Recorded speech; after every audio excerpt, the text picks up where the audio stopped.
The north side can be considered a lot of things to a lot of people. From the wheelers and dealers, to the athletes, to the aspirational people, to the killers, to the crackheads, to everybody, right? The mothers and kids. It could be considered a lot of things. It could be considered safe, a place of familiarity, dangerous. But one thing it's considered to me is home. From the Hostess Bakery smells at 7 o'clock in the evening every day, to playing Matthew Dickey, or playing at Matthew Dickey, to arguing with people from Herbert Hoover. You feel me? But that's what made us. And ever since that tornado, it feels like they trying to forget about us. So these films or these videos are here to give y'all a glimpse into the people that are born, bred, and still live here. So as I sit on the porch of the house that I grew up in, and I almost was born in, except for it's right across the street, I bring to you, this is the North.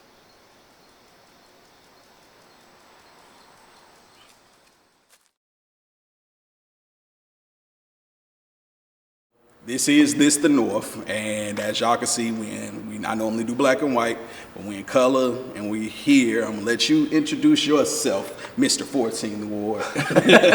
Yeah, no, I appreciate it, bro. Thanks for having me. Rasheen Aldridge, Alderman of the 14th Ward, one of the aldermen at the Board of Aldermen. We got 14 alders, and we got a president. On top of that, we have leadership. I've been blessed since I've been an alderman since 2023. It's been that long? It's been a minute. You know, we went from 28 to 14. Yeah. So, and then when we went to 14, I left the state house. I was a state rep for 5 years. Yeah, that's all. Yeah. And it's been that long. Yeah, the time been flying, man. Man, crazy. And then, you know, I decided, I was like, I'm coming back home because the reality is they always say politics is local. Yeah, right. And you say it, but you don't really, I think, understand it to either you in it, if you run it, or if you on the outside on the activism stuff, but like the stuff that matters on the state level, the federal level, important. But it's the local stuff. It's the potholes everybody tired of hitting. Right. You know, it's the street light that's been out, and the local ordinances and policies that are in place affect everyday life. So I decided to run and been down here since then, and you know, been assistant floor leader for the last several years. That's what's up. Yep, served with Clark Hubbard, who is the floor leader. Yeah. Shane is the vice president, and the president is the president. Right. So, I guess I know you from 2014. You know what I'm saying? So, you, Kayla, Tef, T-Dub, just a whole bunch of people, we was out there. You know what I'm saying? And it's good to see that you haven't become jaded by anything, and you're actually still doing the work, and you're still outside versus a lot of people are inside, and they kind of sitting cozy in their seat. You get what I'm saying? And they're cool with the position, but you still have that fire about you. So I thank you personally. No, I mean, if it wasn't for, and I appreciate that. And also I got to give you your flowers too. To be real, like you ain't, I always tell folks, you ain't got to be elected to talk about the issues. You ain't got to be sitting in these seats to be like a power broker. Like the work you doing in the community, boots on the ground, like it take all of us. It take the true politicians, which I call myself a public servant, but it take, you know, public servants, and it take activism to like move the needle. And if it wasn't, you know, if it wasn't for the death of Mike Brown, I probably would not be sitting right here. Real talk. You know, same here. I would not be in this space that I'm in now, and you know, looking at policy in a different way. Like how we actually change the system. Not how we get in position and we just go along to get along. And you know, one of the things we did during Ferguson, we started, you know, people just think like during Ferguson, oh, we just protesting. Like also like we wanted to be out there during the rain, during the, you know, negative degree weather, during the super hot weather. Like we didn't want to be out there, but we was drawn out there for a purpose. And one of the things I love from the movement is what people, if you weren't out there, you don't understand is we moved from like protest to politics. You know, we got involved with saying like, wait, the decision makers about the police force is the mayor, it's the city council, it's these people. And it made me look like, and you know, if you know St. Louis, Ferguson ain't nowhere from St. Louis. I grew up in Car Square. It's probably like 15, 20-minute drive. I mean, St. Louis is 15 minutes to everywhere. Everywhere, right? And then I looked at my own neighborhood on the people that may be in office that may look like me, not fighting for what we fighting for, right? They may call us radical and all that, whatever, but like they not pushing that needle. They just doing increment change. And the reality is we need a full like change in the system. And you gotta propose ideas that people may call you crazy and all that to start the conversation and be like, why are we operating in this way? You know, even before Ferguson, I was involved with the Fight for 15, increasing the livable wages from a minimum wage. And when we said 15, they was like, oh, y'all want $15 an hour? It was like, yeah, that should be a pay that somebody can make. Work one job, 40 hours a week, be able to go home to their family, not have to work 2-3 jobs. But, you know, when we talk about, I think, things that actually change the system, they always going to be on some, you crazy, or you going too far, or you just need to, you know, start here and then worry about that later. No, why? So, yeah, no, I appreciate it, man. So with that, like, I guess one of the questions I want to ask you, how do the people get involved with policy change then? You know what I'm saying? Because that's one of the biggest things that reform needs to happen. And people talk about, like, speak on the camera, speak on whatever, reform. How do you get to that point in order to do that? Yeah, I would say, you know, I always tell folks, politics, you ain't got to be super plugged in. You ain't got to be, like, always thinking about it, talking about it, but you have to be some way invested in it, because politics either gonna do you or basically you're gonna get done by politics. Facts. Like, you gotta be registered to vote. You know, if you're not voting, you can't complain when it's time, like right now we're in this government shutdown and like people about to lose their food stamps, and that is a serious like matter. This is to a lot of people life and death if they're gonna be able to have food on their table, right? But if you unregistered to vote, to be able to vote against some of these people that, when you look at the policy, is voting against you or not supporting your interests, it's hard for you to complain. That is voting is like one sign of protest. You go into the ballot box and saying, no, I'm not selecting this person because I ain't did nothing. Or like, this person is moving the needle. And I think how people can get engaged with it is, at least let's just talk about the city of St. Louis, like on a local level. You know, we have opportunities where we have committee hearings. You know, probably when this is aired, it'll be a little past, but like today, we talking about where Rams money is going through the budget committee, which I'm the chair of, and making sure that you show up and you have your voice heard. I always say, you know, when I look at South St. Louis, they show up to these meetings. They be in the room. But I will give credit. I feel like since I've been down here, there's groups like Action St. Louis and others that like organize the folks to say, you should care about this, because this is what's going to affect your life, right? So either coming to committee hearings and having your voice heard, writing your alderperson, not about what you disagree with, but I always tell people in my ward, if you got a policy idea, like, I'm not the end-all be-all. You know, y'all elected me to represent y'all, but I'm not the kingmaker. Like, I can't do this without them. So if they got an idea that move our ward forward, I introduce it. You know, so being able to have, you know, that conversation and connection with your alderperson. And other ways is just, you know, being, if it ain't through, you know, the board of aldermen, if it's through like an organization that's pushing stuff. Action them have pushed stuff to like close the workhouse, or they push stuff for GBI to make sure that people have guaranteed basic income. Like, get plugged in through an organization.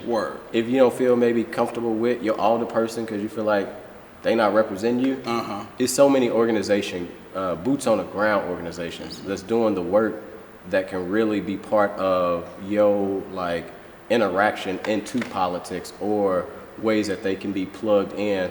And I always say, like, if we don't have people on the outside telling us what we're not doing like, accountability is important. Even hold me accountable. No, I get it. You know, and we need those voices on the outside to hold all these desks accountable to make sure that we actually not just talking the talk, but we actually walk with the people. I got you. So when you say as far as the committee meetings, right? Can you inform the people when those are? Like, is it a designated day, or do y'all pick it, or you get what I'm saying? So when does that happen? Yeah, so each committee, we got about, I would say maybe 7 committees. Each committee technically have like kind of their own day. Being a chair of budget and public employees, our day supposed to be on Wednesdays at 10 o'clock. Okay. 10 a.m. or p.m. 10 a.m. Okay. a.m. But we make exceptions. Like today we having a 6 p.m. meeting to talk about the Rams, and I've been intentional to make sure that, especially post-tornado, we're using Ram interest. And I want to be clear, we're using the interest, which was $30 million. We passed the board bill, not the principal. It's about 200 some still in the principal, right? Which I believe we need to tap into that for North St. Louis. Absolutely. Like 100. Yeah. And I know there's some colleagues that ain't North that's like, well, we need to use it citywide. In a time where we done had a tornado and Northside has already been left out, been disinvested. Come on, man. You know, this only ripped the Band-Aid off. And to be honest, it didn't rip. The Northside was already bleeding. Yeah, but it exposed it. Yeah. It took the canopy off of it. Period. And that's why I made sure we had these committee meetings at 6 o'clock. So the people that got a 9 to 5, you know, as an alder, this is my 9 to 5. Right. Really more like a 9 to 9, 9 to 12 a.m. But to make sure that those that have been affected or people that got everyday lives can come. But if you want to know when these committee hearings happen, the easiest way I tell folks, you go to Google. Everybody know how to do it. You go to Google, type in St. Louis City Board of Aldermen. You scroll down, you look at, you click on agenda and meetings. And all the meetings come up that is scheduled. Perfect. So if it's budget, if it's HUDs, if it's public infrastructure, like as we doing this right now, they meeting at 3:30. Yep. You know, talking about whatever the bill is, but all that information's online. You know I try to do a good job with letting people know when they are on my social media. I know people like Shamim Clark-Hubbard do the same thing, but if people don't see it on those social medias, the best way to always see it is on the Board of Alderman website. Word. Okay. So, just from a personal standpoint, like, what are some of the things that, since we're talking about May 16th, right? Yeah. What are some of the things that you see going right, and what's some of the things that you see going wrong? Yeah. Before I get to that, I want to rewind back to that. You know, I remember on May 16th, I think that was a Friday, the Board of Aldermen just had a meeting. And I was like super tired after the meeting, and I was like, okay, I'm gonna go home, take a little quick nap before some other stuff. And it was noted that we was gonna have a storm. And I mean, we ain't had a tornado like that probably in the last 50, 60 years, right? We didn't probably have strong wind, stuff like that, but when we hear a storm in St. Louis, we like, you know, for me, I was like, oh, okay, I'm gonna sleep better. You know, the rain coming down, windows open tight. And then it happened, and I remember President Green called me. And then I called the mayor's office, and Dan Gunther, he's a former alderman in 9th Ward, like Trill, he's certified stamp. Okay. We went out to the same corner that you was at passing out food, I think down the street from Urban League, is that? I'm in New State and Ashland. And we went out there, and we always say, oh, St. Louis looked like a war zone. Nah, it looked like a bomb. Man, it was heartbreaking just to see power lines down, trees down, car alarms going off. Like, I seen, you know, women packing up clothes and stuff in the trash bags, and not even like the white clear bags, right? Putting it in their trunk, and it was so much trying to hold me back from not crying. Me too. To just see it, and you know, to see the devastation and to know like these people's lives are like changed forever. And I feel like seeing that, I have a role and obligation as an alder person to do everything possible to try to make the right wrong. And we talking about, like you say, devastation that's been happening in North St. Louis for a long time. So it's going, regardless of the Rams money we got, I want to allocate the whole 280, whatever, the north side. Whatever it is, But we talking about a devastation that is probably like $1-2 billion. They said what? The estimate for the whole city, which I think they underestimated, was 1.6 billion. Yeah, totally underestimated. And then you got areas, I'm gonna be real, like Central West End, they rebuilt within days, not weeks. Yeah, but I gotta, okay, so even talk on that, because I've been, if people have been seeing me speaking, film and all that, I've been hard on the Central West End, right? But I got some from friends and colleagues that's over there, and you know, pulled me to the side. We talked and everything. That's their money. They paying personally. They ain't. It ain't nothing that came from that from you know the allocated amounts. That's what I'm saying. The government. So they are messed up too. You know what I'm saying? It's like I didn't know, but they said that even with their insurance policies and this and that and this and all the third, right? It's still going to take 2 to 5 years for them. So I was like, oh, it's going to take about 20 years for the North and the West to be able to get everything. And you know, the like you said, the reality is, you know, a lot of those areas in the Central West End, and it's kind of like a little mix. You know, you go down Persian, some of those apartment buildings that was messed up, those ain't homeowners. Nope. And they just going off of what the building said. But when you get into like the Westminster place, these private neighborhoods that got these neighborhood, not associations, home ownership, you know, they have honestly a little bit more privilege and ability to be able to, over the last years, raise money. That's why they blocks are private. They got their own security and stuff. Everything. And they use their own money to be able to rebuild, and they quickly was able to do it. But that's not like the reality for people in Fountain Park. Absolutely. You know, that don't have, you know, just a rainy day fund. Right. You know, they trying to keep they check to be able to keep food on their table week by week. So you're saying the other side of Delmar, pretty much. Pretty much. Okay. I mean, and it is what it is. Of like, you know, I'm not faulting them. The thing is, they got more resources, and we already know that. The south part of Delmar got more resources than North. North never been invested in. The jobs not there in the northern part of Delmar. But yeah, you know, even when you talk about insurance, you know, it's gonna take them a minute. Right. But when you go to north of Delmar, it's so many homes that are underinsured. That insurance companies are playing our people, saying like, oh, your home value ain't that. But we talking about, honestly, these beautiful brick homes that they can't rebuild, that's probably more valuable than the one that is south of Delmar. Absolutely. But it's because they are in a space that just haven't had development, that haven't had that same economic like push that people in Westminster Place got. Right. Yeah, and it's, like I say, I don't fault Westminster Place and all them south. It's just, it goes to show that when you do have resources outside of city government, you can move stuff. And we need to get to a place for our people. One of the things I always tell my people in my ward, like, I want to eventually, when I'm done, is, I call it 3 E's: educate, engage, and empower folks, so that you're not relying on any alderperson. It's the people that is telling the alderperson what to do, compared to on the south part of, you know, our city.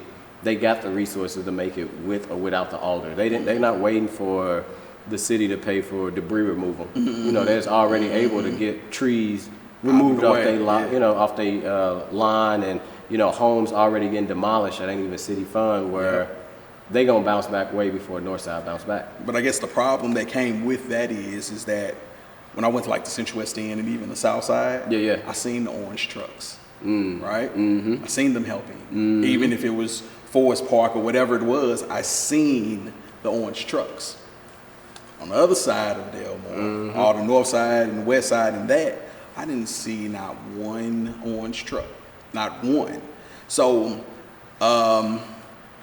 how are some of the ways that the people can pretty much, I guess, for lack of better words, demand that we get the same treatment as on the other side?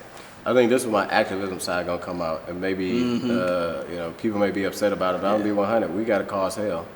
Like, if there's no other moment now for the city to pay attention to Northside, is now. And it's gonna be, you know, us going back to Ferguson. If we gotta start shutting stuff down, shut down City Hall, to say, you know, we not feeling that, because the reality is, you know, I was talking to Alderman Clark Hubbard, who has like a unique ward. I kind of do too, because I got downtown, but then I got Northside, I got Car Square. It's an eclectic type of. It is the way they cut it is weird. You know, I got a very resourceful part of the ward, downtown, but then I crossed north on Delmar, I got Car Square, I got St. Louis Place, I got Hyde Park, I got College Hill, right? But it's gonna take for, you know, those people to say, and when I say those people, North St. Louis, to step up and be like, you know, if we got to get to the spot where we shut stuff down. I don't know if we curse on here, so I ain't gonna I'm gonna say shut shit down. You know, but if we got to shut it down, like, because that was the real, is that repair trucks, and all of those things was ready north of, or south of Delmar. And north of Delmar was told by the mayor administration to stay indoors, don't go out. You on curfew. You on curfew, power lines, like those same resources were out there. And I do appreciate a lot of our city employees. You know, the reality is our city employees underpaid, understaffed, and they mobilize. Absolutely. But to be real, the powers to be made sure that the first areas that was impacted was areas, and I'm gonna be 100, the 9th Ward, you know, Alderman Browning Ward, in that Central West End area, compared to less help areas have been devastated before this tornado. Let's get them going first. Let's get their power back on first. Let's get the debris and all that removed first, because they got resources south of Delmar, right? And we want to get to that place in Northside where we got our own resources, but it ain't there yet. And government need to be in a place of helping the most vulnerable, not in an equal way where we helping everybody, but in an equitable way where we helping the ones that need the support the most. Okay. Do you see, like, because I know, like, it takes 8 to 11 votes to get everything moving, but do you honestly see that there will be a progression? That's a good question. And I think that first test, and we've kind of already seen it with the last Rams bill. And I will want people to go back and look at that to see where people sit on it when it came to history. Word. I think we got an opportunity now, right now at the Board of Aldermen, for the first time ever, even when they had 28, now 14, we have the most minority majority, meaning we have more people of color down at the board. We have more black women. We have more, the first time, Daniela Velasquez, that's right behind me, first Puerto Rican at the Board of Aldermen. We have Brett Ryan, Asian American. It's crazy is I'm actually the only black man at the Board of Aldermen. Things have changed since, some things have developed, but I do see the progression, and maybe that's just me being young, 31, optimistic. I feel like that's our generation. Like, when they tell us no, we're going to say yes. When they say you can't come in and be at the table, we either going to come in or we're going to bring our own table. Or we're going to bring our own chairs. So, like, I see it, and I think that opportunity for us to actually test it is investing that Rams money in North St. Louis. And you have, right now, I want to say, 6 to 7 black alders, maybe 6. It's myself, it's Clark Hubbard, it's Alicia Saunier, it's Jamie Cox-Antweet that, also talking about black, me and her now represent downtown, the first time you ever had like black folks represent that. You got Clark Hubbard, you got Pam Boyd, you got Sharon Tyus, you got Laura Keys. That right there is 8. You need 8 to pass. And I give credit to the president, a white woman. She usually, when it comes with progressive issues, she can rock with it. So if we can stay united just as black alders, and also like Daniela Velasquez, she's been helping out with the MWBE conversation, and the mayor stopped that. So I think the test is going to be coming soon, and I think it should be upon us to allocate that money north. And I would want the people to know that our representatives that are black, that are in North St. Louis, like, hold them accountable and hold they feet to the fire of this is what need to be done. And all of it needs to go north. So I'm hopeful. But I'm not gonna lie, I'm not gonna act like I haven't seen our own people vote against our own interests. Before I got down here, 23, maybe that same year, there was an opportunity. So each alder has ward capital to do stuff. Please speak on that, sir. Oh yeah, let me jump into it. Let's get 100. Each alder got ward capital to do stuff on public and city-owned land property. So your ward capital could be used for speed humps. I've used ward capital the last few weeks to repair streets in my ward that haven't been repaved in a long time. Street lights. Curb bump outs, like anything that is city infrastructure can use that. And before I got down here, Right now, currently, each alder get the same ward capital. All right, what, isn't it like, what, 700,000 or It's something about, like that? this last go around is about 7. It really depends because when former Mayor Bosser was in office, they passed something where I think it's like a 1% tax or something. So it varies. Okay. When I first got in 23, it was like 800. This last go around 7 some thousand. Or 700 some thousand. Word. But before I got in, we had an opportunity to change that system. Not to make it where each alder get the same, but where alders, if your ward is more underserved, you would get more. So not equal, going back to the equitable. Yeah. And the only thing I can say, votes are what they are. The record is what it is. And some of our own people voted against that just because they didn't like the president. Word. Instead of liking the white woman where, you know, her ward would get equal, and there was some that she actually supported, they voted against that where northside wards, all the northside wards would have got more ward capital to do infrastructure, where we missing sidewalks in our neighborhood, right? Where we got, you know, major potholes in our ward. Everything that you could think of where maybe you could use city money to upgrade it. I've seen it. And, you know, I was getting ready to run, so I'm paying attention to everything, every meeting.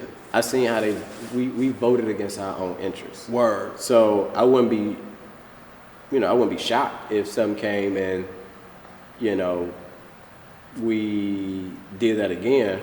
But I'm also hopeful, especially how we've been working together with this MWBE together as Black alders, and Daniela, our first Latinx alder. So Puerto Rican, but Latinx alderwoman, to make sure that we have a strong MWBE program for Black and women contractors to get the same for opportunities when it comes to jobs in the city of St. Louis. So, said a lot. I'm hopeful, and I'm gonna push the needle. Real quick though, how can we find out how much or what they use that ward capital for? Can we find that out? Is that a thing that we can go and, like, let's just say I want to go to my alder persons, you know what I'm saying? Yeah, it's a little tricky because it changes monthly. Yeah. So it's not somewhere on the city website where you can go and like you search me. And be like, there's not a tab for ward capital. I would say ENA is the branch where if we use ward capital, all those projects after we use it have to get approved through ENA. And just for people education. Break down to what ENA is for the people. ENA is estimate and apportionment. It's honestly, it's an antiquated, in St. Louis it's antiquated, but it's an antiquated system we got where it is made up of the mayor, right now Kara Spencer. The comptroller, Darlene Green. I mean, not Darlene Green, I'm sorry, Donna Berringer. Because she's been, salute to Darlene. But should have been Darlene, you know, Donna Berringer, and then Megan Green, the president. And anything that deals with money moving in the city before we finally pass it, if it's our own ward capital, a board bill, so say we come with another Rams bill, we allocate it all to North, it got to go to ENA first. So they are like the first. I call them the big three. Big three. Yeah, I call them the big three. I mean, for real. No, but for real, they are. They are, because I could bring the Rams bill, let's say next week, and allocate all that money, 200. And if I don't have, I say this, I got confidence that I got President Green's support on it, if I were to do it. Right. But you need the other two. And if they say no, I did a board bill, filed in everything, it ain't going nowhere. Because they are, people may want to say check and balance, but they're like end all be all when it comes to money appropriation. Going back to your ward capital, a lot of that can be seen during ENA. So ENA, just like other meetings, they usually meet once a month. I think it's like the third Wednesday of the month. I could be wrong, but I know it's at least once a month. They've been meeting regularly for tornado response. But you can, what people don't know, there's something called like a sunshine. So you can sunshine and put a sunshine request in for how much money does an alder person have. Or you can just reach out to the alder person. Hopefully be transparent. I'll be transparent about mine. Everybody ain't, but you can get that information from ENA, and you can see what is moving. You can put the sunshine request in. One of the things that I'm probably looking to do is to make sure that ward capital it should be a public record. Thank you. It ain't our money. it's the people in the ward money. I mean, it's the city money because everybody paying to it and it get equally divided. But it should be something that you could, I mean, I say it's some alders sitting on a lot of money. Millions, I heard. A lot of money. Yeah. And, Yeah, we just keep it there. But so with that, so the sunshine, so do the sunshine request. Yeah. ENA. Let's see. I mean, be 100. If you ask me, I give it to you. That's on record. Yeah. Like, because there's nothing to hide. Yeah, I mean, this is public record. People should see what I'm spending money on, what I'm not spending money on. Right. And I want them to see it to be like, okay, you got this much, can we do it here? Yeah. And then let's talk about it, because the reality is I got 11 neighborhoods. Right. So I got to figure out how do I share love to everybody. Everybody. Everybody, right? Real talk. But it is, I don't know, maybe I look at difference, nothing to hide, and those documents should be granted to the public. Absolutely. Period. I got you. So with that, like, you know, because I ain't going to hold you too long. Oh, you all good, bro? I'm enjoying it. What's some of the things that you definitely want to educate the people that's watching on, or maybe alert them, or just tell them? What's some of the things that you would like to tell them? I'm going to answer that one. Then there's a question I didn't answer that I want to make sure I answer so we don't lose out. Oh. I would, you know how that, you know how that go. Yeah, right. I mean, the phone don't stop. Alarm and stuff. Yeah. You know, I would just say, you know, before election time, and people send out this glossy mailer, they send out all this stuff of what I've done. You go to the Board of Alderman website, you can see what alders filing what bill, and what alder ain't filing no bill. Word. I'll just go back to this last session again, public record. Try not to toot my own horn, but I was the alder that filed the most bill got done. I seen. I was watching on YouTube. Y'all can watch this on YouTube every Friday, 10 o'clock. Yeah. You can see it. You go on the Board of Alderman website, you can see what is filed. I would say there's some alders only filed 2 bills. Yeah. 365 days.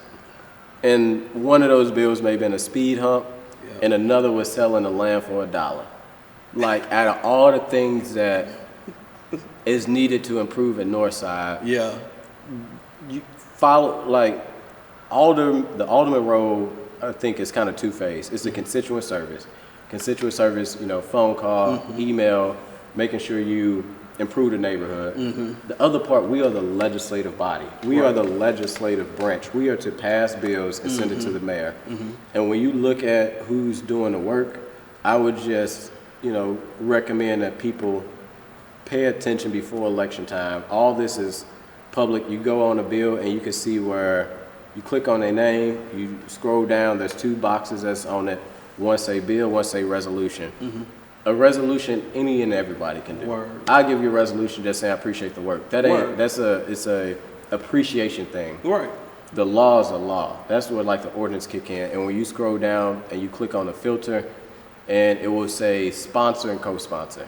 A lot of people also would take credit because, I co-sponsored the bill. Yeah, because that I did. Yeah. Where it say sponsor, that means the work that you put into it. And you'll see who's moving legislation. I mean, you go on the Board of Alderman Friday, you see who's here, who's not. Right. I mean, that's just a fact. They may have attendance, but are they physically here? Yeah. Like, it's great we moved to Zoom virtual because of COVID. I love it. And it helps people. You know, that's one of the great things we did. It helped people, if you can't be here and you want to testify, there's a virtual option. I feel like as an alder, I should be here all the time. Yeah, now, there will be situations where maybe I can't and we got that feature. Yeah. Like, cool, I could be able to hop on still meeting. But when you on virtual weekly, you're not, in my opinion, you're not showing up here, which is an element of doing your job. So, you know, one thing that I tell folks is pay attention to what people are doing before the election, and all of it is online. There's nothing that we can hide, it's online. One of the things you asked, to get back to the Rams, like what we doing good and what we not. I'm honestly gonna start with what we not doing good.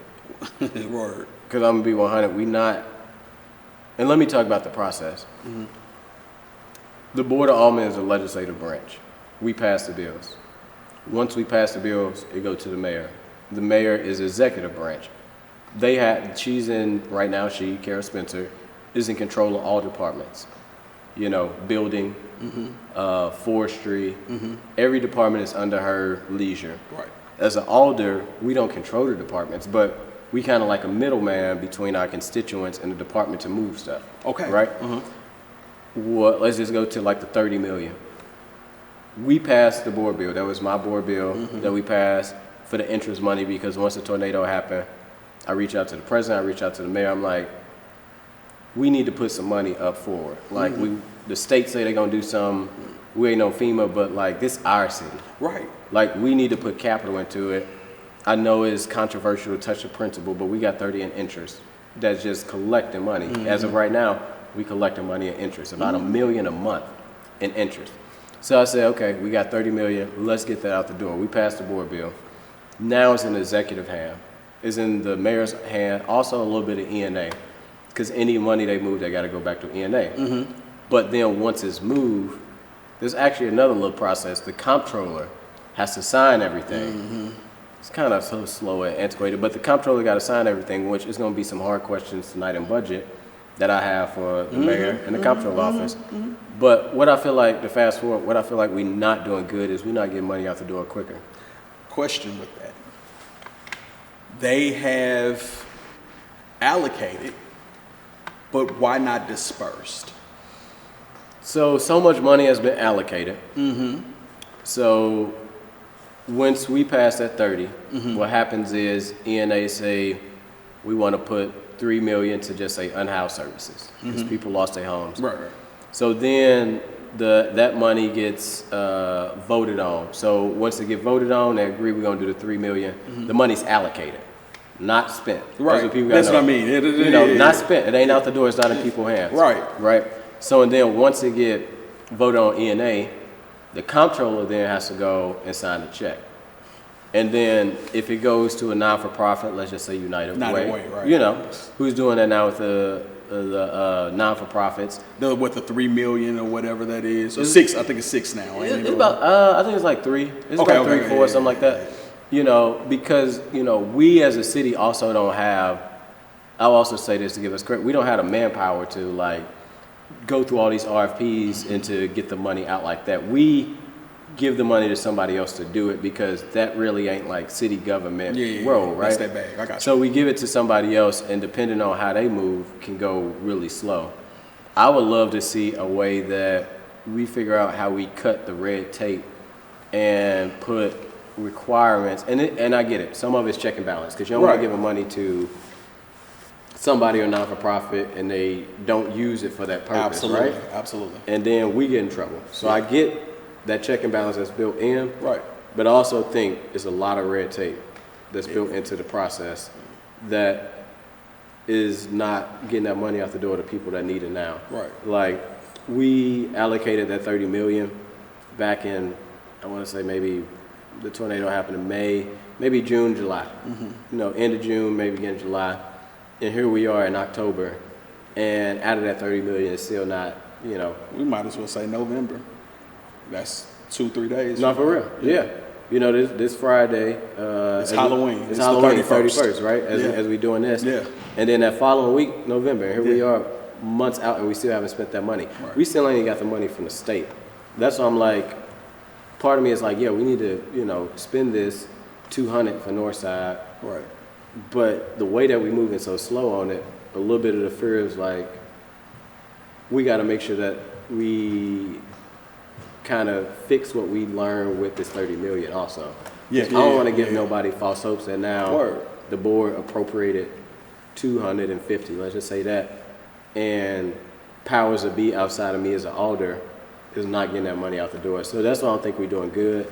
And, you know, I would say from the board, Alderman, what I think we're doing good is we're trying to continue to, from like the budget committee, have these hearings and be transparent. Like I have nothing to win by holding information. I got everything to lose, because these my people. This road means nothing to me. Right. It means a lot to me. I know what you're saying. Yeah, but it means a lot to me, but this road don't mean nothing if I'm not going to speak truth to power. Right. Colleague, mayor, president, not like when it's all said and done, I could lose an election, but this still my neighborhood. Exactly. I still got to go back home. I still got to go back home. Yeah. I'm still going to be black. Yeah. I'm still going to be a black male. Like, and my neighborhood is still going to look decimated. Come on, man. Regardless of just saying, I'm an alder. Yeah. I'm a state rep. Yeah. Like, titles don't matter. Like, it's about getting the resources to the people. Absolutely. Absolutely. Man, you hit a lot. So, man, I just, honestly, though, I still want to thank you. Because, I mean, I've seen it from, I mean, it's going to be, what, 10, it's 10, 11 years? Yeah, 11 years. I think we came up on it's 2014. It's 11 years. Yeah. We going on 12 next year, yeah. So it's been a decade. Most people would have folded. Yeah. So thank you. And when you say 11 years, the death of Mike Brown. Yeah. Yeah. Yeah. Like, since, well, I was doing advocacy work since 2009. Like, that's when I first really started. So it's past that, but when a lot of people finally got the platform to really showcase the issues, we got to credit that to 2014. Absolutely. So, yeah. So I personally want to thank you. You know what I'm saying? Like I told before we start recording, first time I seen you was when we did the die-in here. Yeah. You know what I'm saying? And I remember Kayla screaming, don't nobody want to go to jail today? All them here don't want to, you know what I'm saying? And they straight locked City Hall. I've never seen them lock City Hall with chains around, with the storm gates and all of that. And yeah, Slay was a trip then. He was a trip. So, he was a trip. But I mean, at the same time, I also got to say, like, I appreciate that, that energy keep me going. Yeah. But, like, I appreciate you. Like, I appreciate also the people that are on the ground doing the work, because I don't think I could be doing this role if it wasn't not only for 14, but like having people like you. That one, people may think, oh, we came out of that and we don't, y'all hold me accountable. Y'all push the needle, but like the work that you doing, the work that so many others like Kayla and Ohan is doing is forcing us to have to do the work. To have to do something, right? And it also reminds me, and what I love about it was crazy. I sit here, Alicia, who also was involved in Ferguson. Danielle's on the Ferguson commission. We kind of got like our little Ferguson triangle, right? Yeah. But if it wasn't, if you not doing what you doing, there is not that real check and balance of accountability. Yeah, I got you. And like you was out there, like you say, before Ferguson. People think I was out there before Ferguson, 515. That people think it started in Ferguson. Ferguson changed, I think, a lot of us though. All of us. And again, if it wasn't for that, I wouldn't be here. And the work that you're doing, I'm just glad that I'm able to collaborate. Yeah, I'm glad I'm able to get you on the platform, because I'm glad you honestly asked me. Like this ain't no channel 2, channel 4, channel 5. Nah. I'm just gonna be 100 with you, and what you're doing with this platform of having a real conversation about Northside, not political, unapologetic, it needs to happen. So, like, I appreciate you on that, bro. I really do. Thank you. Well, on that note, I'll see you at 6. Oh, yeah. Here we go. Back at it. Yep.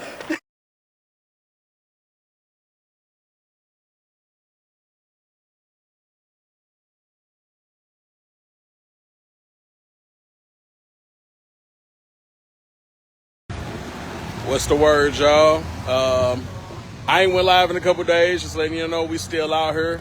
Got my buddy here, but we still out trying to help the community. I'll show y'all the progress of everything.